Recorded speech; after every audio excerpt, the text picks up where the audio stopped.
Bismillahirrahmanirrahim. Assalamualaikum warahmatullahi wabarakatuh. Kali ini saya akan memberikan bocoran kepada teman-teman semua yang punya keinginan untuk menjadi seorang teknisi komputer.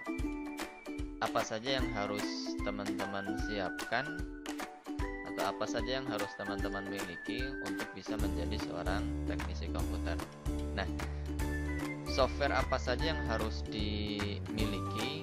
Kita lihat di sini. Saya sendiri berprofesi sebagai teknisi komputer mulai sejak tahun 2006. Dari beberapa pengalaman yang sudah saya geluti selama 14 tahun di teknisi komputer, ada software-software wajib yang harus kita miliki sebagai alat kita untuk memperlancar proses kerja kita sebagai teknisi komputer. Nah, apa saja software-software itu? Nah, software untuk teknisi komputer saya kumpulkan di sini dalam satu paket, namanya paket tempur teknisi komputer. Dalam paket teknisi komputer ini saya membuatkan di sini ada dua folder ya, ada softwarenya, kemudian ada video tutorialnya untuk teknisi komputer. Jadi barangkali bagi teman-teman yang pengen bisa melakukan servis sendiri, melakukan perbaikan komputer sendiri, teman-teman bisa request ke saya. Di sini ada panduan, semacam panduan materi video kursus ya, disertai dengan software-software wajib untuk seorang teknisi komputer. Nah, softwarenya apa saja kita lihat di sini. Kalau kita lihat dulu dari kapasitasnya, saya punya koleksi software ini sebesar 81,8 giga. Ini adalah software wajib ya, artinya software yang harus teman-teman miliki. Sebenarnya masih ada banyak software-software yang lain yang belum saya masukkan di sini, hanya saja ini adalah software wajibnya. Jadi barangkali masih ada beberapa software yang memang belum saya masukkan di sini. Yang pertama, di sini kita lihat ada Adobe PDF, ini wajib. Ini Adobe PDF itu untuk membuka file-file yang berekstensi PDF. Kemudian ada aktivasi Windows dan aktivasi Office ya. Kemudian ada browser bisa Mozilla misalnya, kemudian ada Google Chrome. Kemudian di sini ada converter video juga saya masukkan. Kemudian ada untuk software desain grafisnya ada CorelDRAW, ada Photoshop, kemudian ada Premiere. Kemudian ada DLC ini wajib harus teman-teman miliki. Salah satu fungsi dari DLC adalah ketika kita ingin melakukan install ulang misalnya, tetapi Windows-nya sudah tidak bisa masuk. Kemudian ada beberapa file-file penting yang memang harus kita selamatkan dulu, yang harus kita backup dari partisi misalnya, sehingga DLC boot bisa menjadi salah satu alternatif untuk mengamankan data itu. Kemudian sini ada driver pack juga wajib harus teman-teman miliki, setidaknya versi 15.8 ya. Driver pack itu fungsinya untuk apa? Driver pack itu fungsinya adalah untuk menginstalkan driver secara otomatis. Untuk menginstalkan driver secara otomatis untuk semua laptop, semua komputer, semua versi Windows, dan itu akan berjalan secara otomatis. Jadi dia akan mencari sendiri, mencari secara otomatis driver apa saja yang bisa diinstalkan di laptop atau komputer yang sedang kita tangani. Untuk beberapa software ini, beberapa versi driver pack di sini saya punya 4 versi. Hanya saja saya biasanya menggunakan versi 15.8 dengan, atau kalau misalnya di 15.8 kurang lengkap, saya biasa menggunakan versi 17.6. Jadi sesuaikan dengan kondisinya di lapangan ya.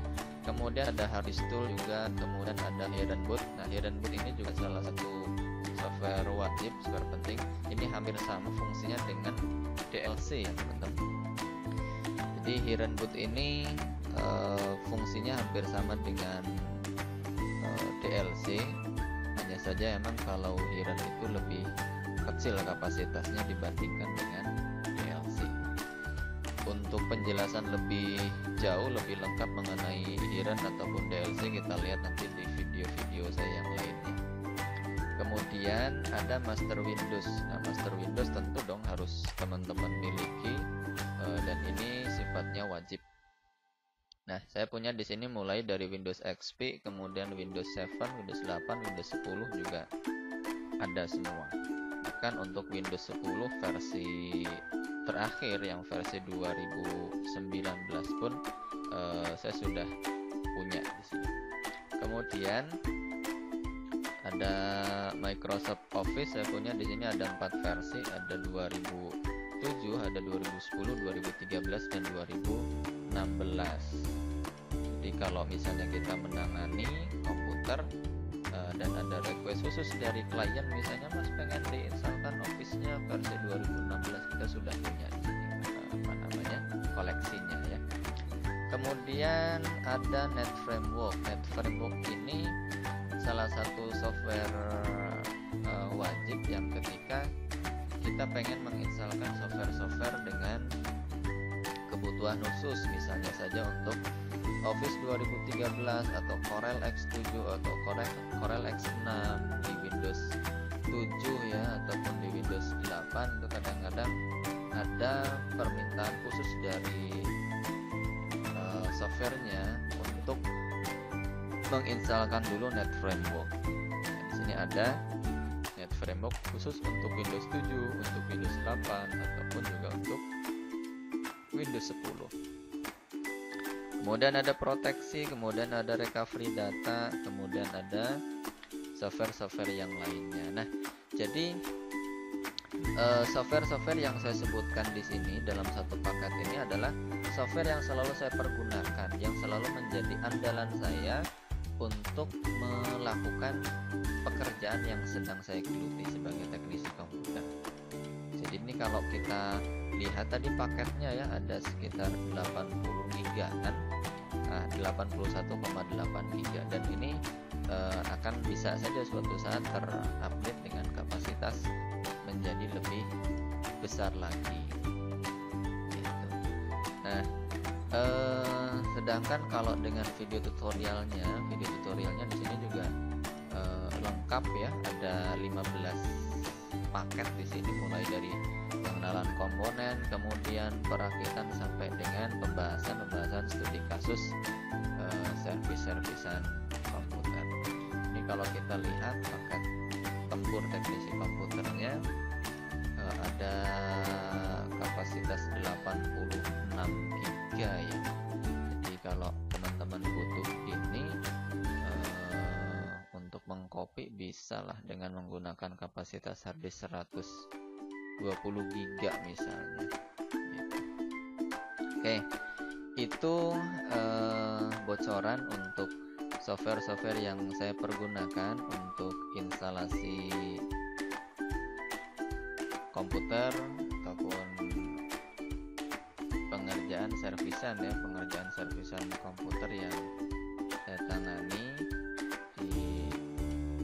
Tentu saja masih banyak software-software yang lain yang belum saya masukkan di sini. Jadi kalau untuk software-software yang lain tentu sesuai dengan request dari klien itu sendiri. Tetapi untuk software-software yang saya sebutkan tadi yang berada di dalam paket ini adalah ini softwarenya bersifat umum ya. Dan jika teman-teman belum mengetahui lebih detailnya, di sini juga sudah saya lengkapi ya, sudah ada readme-nya di sini untuk apa toh kegunaan masing-masing software yang saya taruh di sini. Misalnya saja untuk ini driver pack, fungsinya untuk instalasi semua driver secara otomatis. Kemudian Office misalnya untuk menginstal semua komputer karena ini bersifat wajib. Kemudian software-software yang lain pun juga demikian untuk video kali ini. Semoga bisa memberikan informasi, memberikan wawasan bagi teman-teman yang pengen belajar ya, bagi teman-teman yang pengen